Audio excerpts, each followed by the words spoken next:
Бұл сабақта біз Premiere Pro'да өзіміздің алғашқы проектімізді жасайтын боламыз.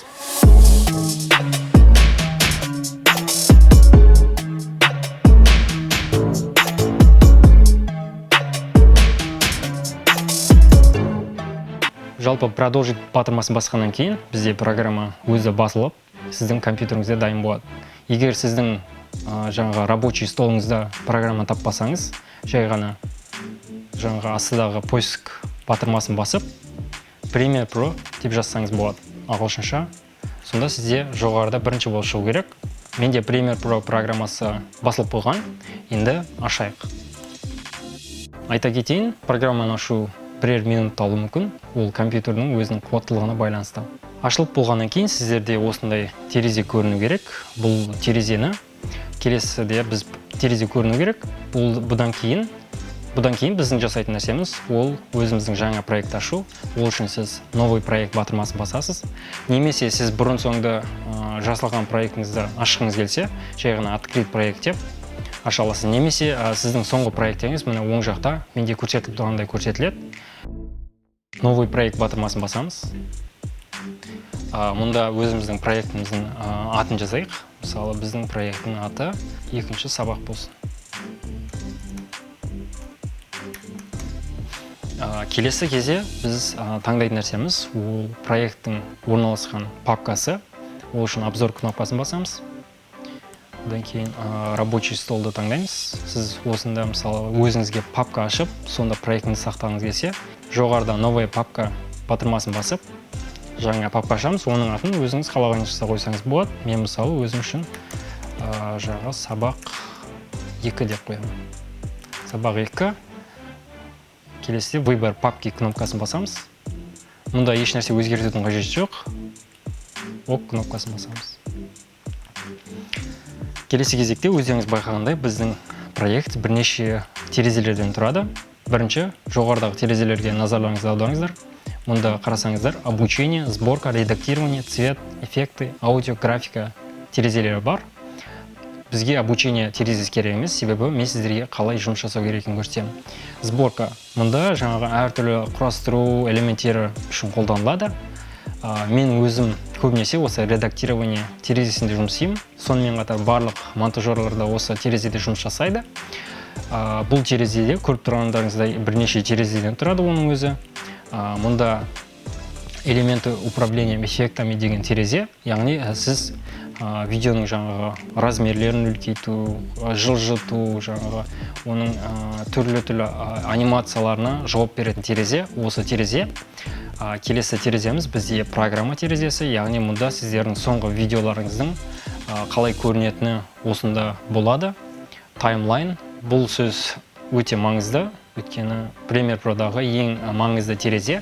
Бұл терезе сіздер видеоны қырқасыздар, аласыздар, қосасыздар, жаңағы неше түрлі тексттер, музыкамен барлық жұмыс осы таймлайнда жұмыс жасалатын болады. Мұндағы келесі тереземіз, ол яғни көріп тұрғандарыңыздай проект. Терезенің өзі одан кіші тағы бір терезелерден тұрады. Оның біріншісі проект. Сізде мұнда видеоларыңыз, фотоларыңыз барлығы осында тұратын болады.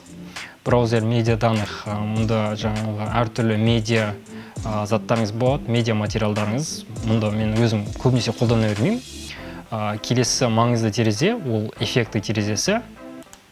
Мұнда бізде түрлі жаңағы эффектлер орналасқан. Мысалы, сізде переход қолданғыларыңыз келсе, мына видео переходтың ішінде түрлі переходтар жасайтын боласыздар.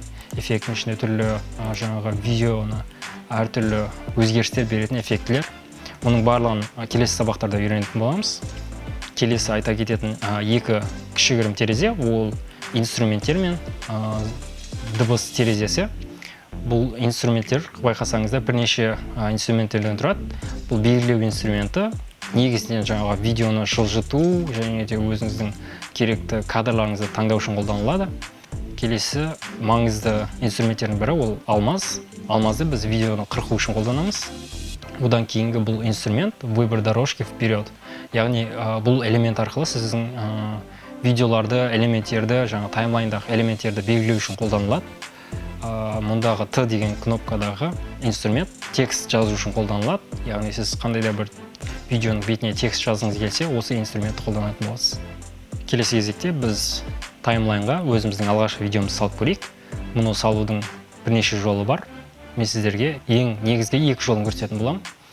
Біріншісі, сіз өзіңіздің видеоларыңыз тұрған папканы таңдайсыз. Менде мысалы сабақ 2 деген папкада, материалы деген папканың ішінде өзімнің видеоларым орналасқан.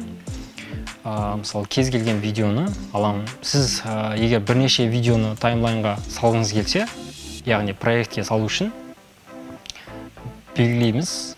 Мысалы мен мына 3 видеоны салғым келеді. Осы 3 видеоны белгілеп, проектке плюс деген астынан сурет шыққанша жылжытамыз. Сіз байқасаңыз, басқа терезелерге салатын болсаңыз, онда астынан қызыл болмайды деген белгі шығады.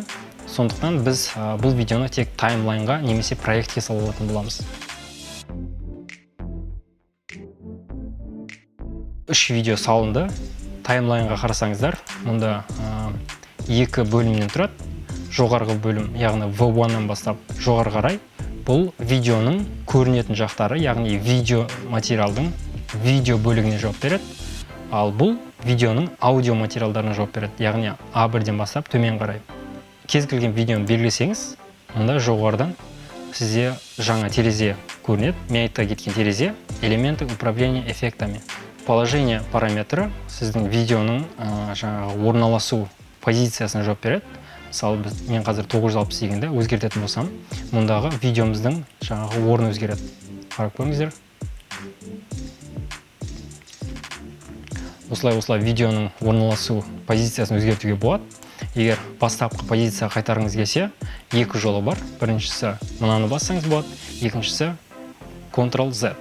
Бұл кез келген осы жолақтағы өзгерістерді бастапқы орнына келтіреді. Мұнда масштаб бұл видеоның размеріне жауап береді. Кішірейтіп, үлкейтіп деген секілді. Келесіде поворот, ол видеоның бұрылу градусына жауап береді. Келесі айта кететін маңызды нәрсе, ол непрозрачность, яғни видеоның көрінбеуіне жауап береді. Егер сіз видеоның жартылай көрінгенін қаласаңыз, оны 50-ге дейін түсіріп тастасаңыз болады. Тағы да қоса айта кететін нәрсе, мысалы сіз видеоның көрімділігін 50%-ға дейін түсіріп тастаңыз дедік. Сонда сіз осы видеоның астына тағы бір видео қойсаңыз болады. Яғни ол үшін жай ғана видеоны көтересіз. Мына аудио жолақ өшкіп пешсін бұны астына түсіреміз. Яғни мен видеоларды белгілеу үшін мышканың сол жағын басып, видеоларды оңға солға жылжыта аламын. Сонымен қатар төбеге де жылжыта аламын, төменге де жылжыта аламын. Бірақ байқасаңыз, видеолар тек осы V1 жолағынан бастап жоғары жерде жүретін болады. Аудиолар A1-ден бастап төменгі жолақтарда жүреді. Яғни сіз видеоны аудио жолаққа қарай ауыстыра алмайсыз. Алғашқы видеомыздың астына салсаңыз, 2 видеоның қосындысы көрініп тұр сізге. Мұнда таймлайнда бұл берілген стрелка сіздің таңдалған кадрыңызды көрсетеді. Яғни сіз осы жоғарыдағы сары жолақпен жүру арқылы қай кадр керек екенін таңдай аласыз. Мысалы, мен қазір 24 секундтағы кадрды көргім келсе, сіз мұнда бассаңыз, ол таңдалмайды. Сол үшін сары жолақтың үстінен мышканың сол жағымен басатын боламыз. Жуықтағанда 24 секундтағы кадрды көріп тұрмын. Мұнда не болып жатқанын көргіңіз келсе, мына терезеде сіздерде play батырмасын басасыз. Көріп тұрғандарыңыздай, оң жақта біздің дыбыстың деңгейі көрсетілген. Қазір дыбыс келесі айта кететін нәрсе, ол видеоның размері. Сіз видеоның размерін өзгерткіңіз келсе, ол үшін жоғарыда көрсетілген эпизод параметрін басып, бірінші параметрді таңдайсыздар.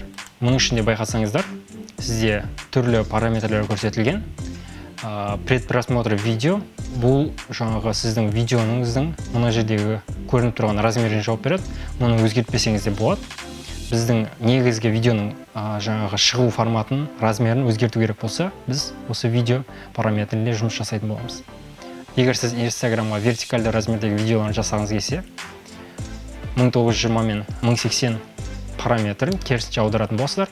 По горизонтали деген видеоның осы ұзындығына жауап береді, ал 1080 по вертикали ол сіздің видеоның биіктігіне жауап беретін болады. Өздеріңіз вертикальды видеолардан байқағандай, олардың биіктігі ұзын және ені қысқа болады. Сондықтан біз олардың орнын ауыстыру арқылы өзгертеміз. 1920-ны 1080-ге өзгертеміз. Ал егер осылай қалдыратын болсаңыз, сіздердің видеоларыңыз, яғни 1:1 форматта квадрат болып келеді. 1920-ға өзгертеміз. Сонда сіздердің видеоларыңыз вертикальді форматқа өзгеретін болады. Келесі кезекте бізде ок батырмасын басамыз. Сіздерде мынандай терезе шығады. Яғни сіздер терезені өзгертіп жатырсыздар деген жай ғана ескертпе. Окей батырмасын басамыз. Егер сіздерге бастапқы размерін қайтарғыңыз келсе, жай ғана Ctrl-Z комбинациясын басасыздар.